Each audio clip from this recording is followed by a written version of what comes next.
अगली खबर का रुख करेंगे। कोटा से खबर है, जिले की 6 विधानसभाओं में से एक सीकर के फतेहपुर में केंद्रीय मंत्री अर्जुन राम मेघवाल ने बीजेपी प्रत्याशी श्रवण चौधरी के समर्थन में सभा को संबोधित किया। उन्होंने प्रदेश सरकार पर बड़ा हमला करते हुए कहा कि उल्टी गिनती शुरू हो चुकी है। इस मौके पर सीकर सांसद सुमेधानंद सरस्वती ने बीजेपी प्रत्याशी श्रवण चौधरी को लेकर दावा किया कि समर्पण और जुझारूपन से ओतप्रोत श्रवण फतेहपुर के विकास की गंगा बहाएंगे। उन्होंने कहा कि पेपर लीक, जल जीवन घोटाला और अन्य भ्रष्टाचार की भी जांच की जाएगी। देखिए, सबसे पहले तो दीपावली की शुभकामनाएं। राम राम सा आप सबको भी, और आपके माध्यम से पूरे फतेहपुर वासियों को, सीकर वासियों को, प्रदेश वासियों को बहुत बहुत शुभकामनाएं दीपावली की। दूसरा, ही चुनावी सभा थी और भारतीय जनता पार्टी ने एक शिक्षित उम्मीदवार दिया है श्रवण चौधरी के नाम से, तो हम उनके समर्थन में यहाँ सभा करने आए।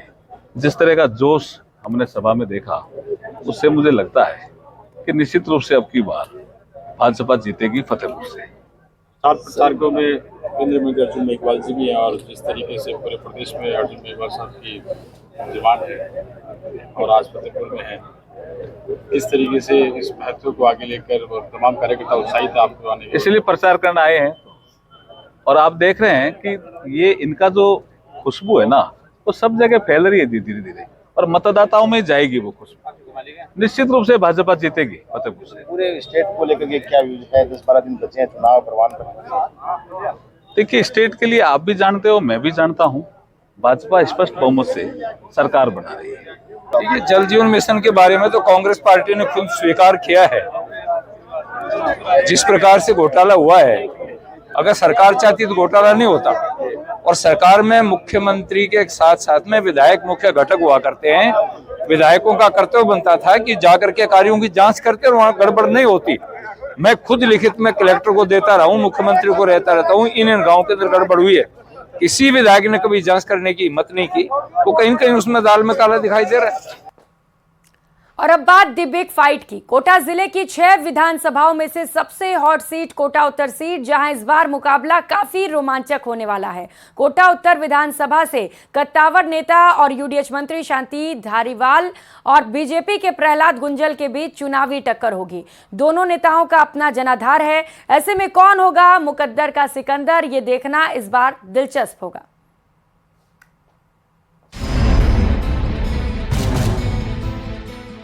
परसेंट रिपीट होगी कांग्रेस की सरकार। कांग्रेस की सरकार ने जो योजनाएं दी है, वो देश में किसी भी राज्य में जो है उपलब्ध नहीं कर पाई। 25 तारीख को कोटा ही नहीं, राजस्थान की जनता आपको जवाब देने के लिए तैयार है।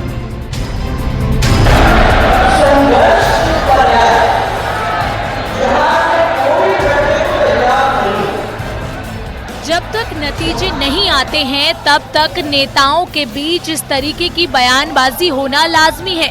लेकिन कोटा उत्तर सीट से कांग्रेस और बीजेपी के दिग्गजों के बीच आरोप प्रत्यारोप को हल्के में नहीं लिया जा सकता, और उसकी वजह है दोनों नेताओं का अपना जनाधार होना।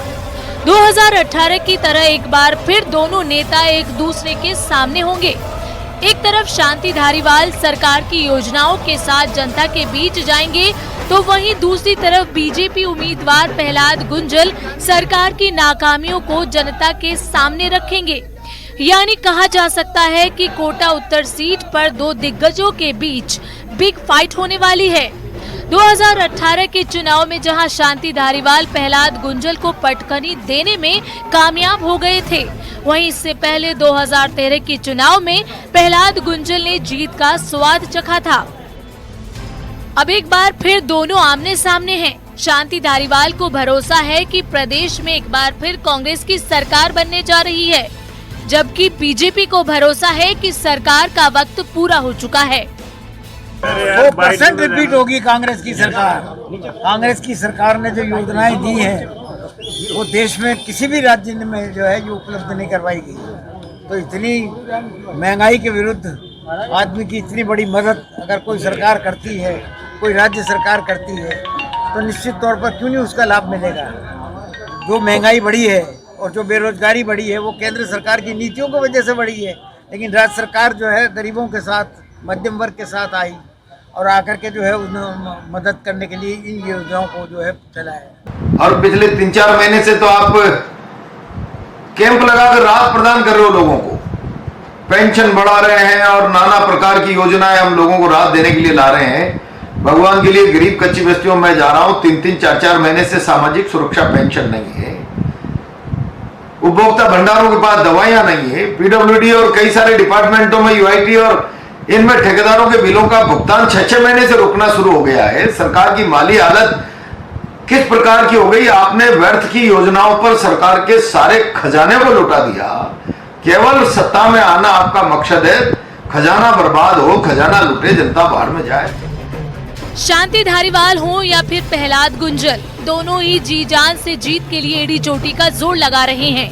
दोनों की जनसभाओं में भारी भीड़ उमड़ रही है। ऐसे में कौन जीतेगा ये कहना मुश्किल होगा, लेकिन ये सबके सामने है कि दोनों नेताओं को टिकट के लिए अपनी ही पार्टी में लंबा संघर्ष करना पड़ा। लेकिन अब दोनों सियासी सूरमा जनता के बीच में हैं। ऐसे में किसकी नैया पार लगेगी और कौन मझधार में ही अटक जाएगा, इसका फैसला कोटा उत्तर की जनता करेगी।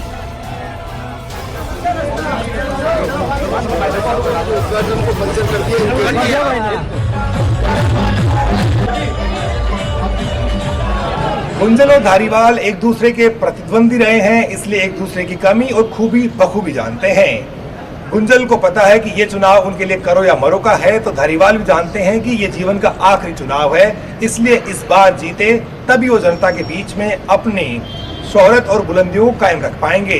इसलिए जंग बड़ी है, देखना है कोटा उत्तर की जनता किसके पक्ष में फैसला सुनाती है। कैमरा पर्सन नवीन के साथ बाबूलाल धायल, न्यूज 18 जयपुर। 35 दिन 592 करोड़ जब्त। जी हां, निर्वाचन विभाग के समन्वय से विभिन्न एनफोर्समेंट एजेंसियों द्वारा महज 35 दिनों में की गई कार्रवाई में पिछले चुनाव के मुकाबले 842% ज्यादा जब्ती की कार्रवाई की गई। विधानसभा आम चुनाव 2023 के लिए आचार संहिता लागू होने के बाद से अब तक प्रदेश में 592 करोड़ रुपए जब्त किए जा चुके हैं। मुख्य निर्वाचन अधिकारी प्रवीण गुप्ता ने बताया कि प्रदेश में पुलिस, आबकारी विभाग, आयकर विभाग, कस्टम विभाग, राज्य जीएसटी सहित विभिन्न एजेंसियों द्वारा अवैध नकदी, अवैध शराब, बहुमूल्य धातुओं और अन्य सामग्री के परिवहन पर कड़ी निगरानी रखी जा रही है, ताकि इनका इस्तेमाल निर्वाचन प्रक्रिया को प्रभावित न कर सके। जैसे जैसे चुनाव पास आ रहे हैं, इसमें शामिल एजेंसियां मामले में सख्ती बरत रही हैं। अवैध नकदी, शराब, नशा, सोना, चांदी आदि की जब्ती के मामले में जयपुर जिला तकरीबन 99 करोड़ 22 लाख रुपए के साथ पहले स्थान पर है।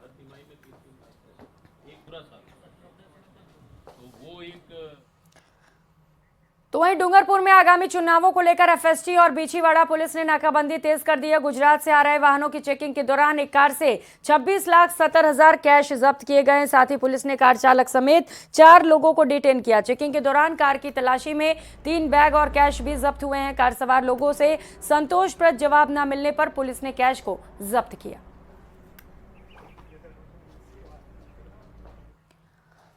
तो वहीं सवाई माधोपुर के बामनवास इलाके से दर्दनाक हादसा सामने आया, जहां पर पिपलाई में स्विफ्ट कार और एक रोडवेज की बस में भीषण टक्कर हो गई। 4 लोगों की मौत हो गई, बाकी 3 लोग गंभीर रूप से घायल हो गए, जिनका सवाई माधोपुर जिला अस्पताल में इलाज जारी है। हादसा इतना भीषण था कि कार के परखच्चे उड़ गए। घटना से गुस्साए लोगों ने जाम लगाकर पुलिस प्रशासन के खिलाफ नारेबाजी की। इस दौरान बामनवास विधायक इंदिरा मीणा ने मौके पर पहुंचकर परिवारजनों से भी मुलाकात की।